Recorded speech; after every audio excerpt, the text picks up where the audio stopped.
একটি দলের উপরে ভিত্তি করে দু একটি দলের কথায় সংস্কারের নকশায় পরিবর্তন আনা যাবে না।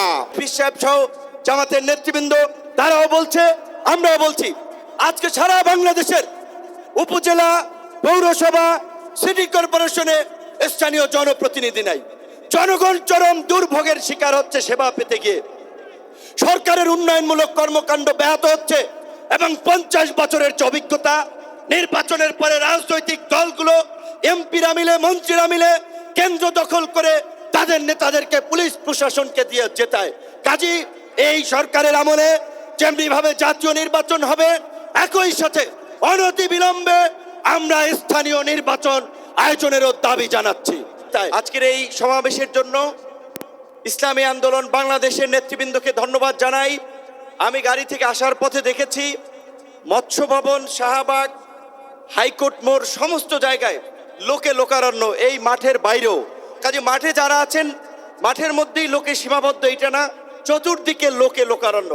এরকম একটি সফল মহাসমাবেশ আয়োজনের জন্য ইসলামী আন্দোলন বাংলাদেশের সারা দেশের নেতৃবৃন্দকে গণ অধিকার পরিষদের পক্ষ থেকে অভিনন্দন এবং শুভেচ্ছা জানাই।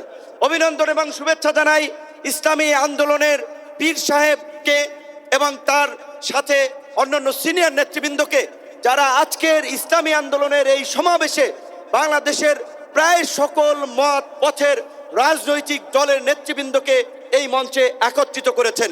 এবং আজকের এই সমাবেশ অত্যন্ত সময়োপযোগী এবং কার্যকর বিষয়ের উপরে ভিত্তি করে নির্ধারণ করা হয়েছে। আপনারা জানেন, বাংলাদেশের 24-এর গণ অভ্যুত্থান পরবর্তী রাষ্ট্র সংস্কারের যে জন আকাঙ্ক্ষা তৈরি হয়েছে, শাসনতান্ত্রিক ব্যবস্থার পরিবর্তনের যে রাজনৈতিক এবং জন আকাঙ্ক্ষা তৈরি হয়েছে, সেই আনুপাতিক হারে নির্বাচনের দাবিতে আজকে বোধহয় কয়েকটি দল ব্যতীত সব দলই কিন্তু এই মঞ্চে ইতিমধ্যে হাজির হয়ে এই সংখ্যানুপাতিক নির্বাচনের পক্ষে তাদের দলীয় সমর্থন ব্যক্ত করেছে।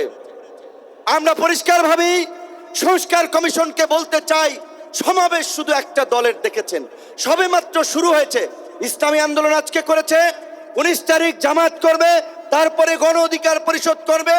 রাষ্ট্র সংস্কার এবং জন আকাঙ্ক্ষার বাস্তবায়নে সমস্ত রাজনৈতিক দলগুলো জনসমাবেশের মাধ্যমে এই সরকারকে তাদের সমর্থন দেখিয়ে দেবে।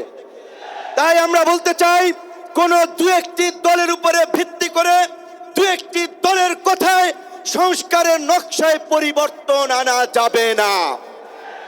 আমি সংস্কার কমিশনে বলেছিলাম, দেশ স্বাধীনের পরে ডক্টর কামাল হোসেনরা বলেছিল, আমাদের নেতা শেখ মুজিব, আমরা তো তাকে দেখে সংবিধান নির্মাণ করেছিলাম, রচনা করেছিলাম, তাকে এম্পাওয়ার করার জন্য। আজকে সংস্কার কমিশনকে বারবার আমরা বলতে চাই, দু একটি দলকে প্রাধান্য দিয়ে বেশিরভাগ জনগণের আকাঙ্ক্ষার বিপরীতে গিয়ে কোনো সিদ্ধান্ত বাস্তবায়নের দুঃসাহস দেখাবেন না। আনুপাতিক হারে নির্বাচন হলে সমস্যাটা কি? কোনো সমস্যা নাই। প্রধানমন্ত্রীর মেয়াদ 10 বছরের বেশি না থাকলে সমস্যা কি?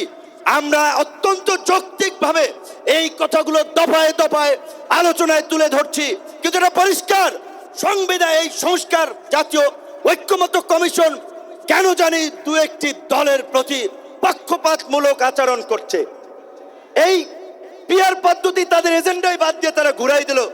পিয়ার থেকে উচ্চকক্ষ নিম্নকক্ষ চলে গেল। উচ্চকক্ষ নিম্নকক্ষ হবে নাকি সমগ্র নির্বাচন পিয়ারের ভিত্তিতে হবে, সেটি রাজনৈতিকভাবে আগে ঐক্যমত্যে পৌঁছাতে হবে। একই সাথে আমি আরো একটি কথা বলতে চাই,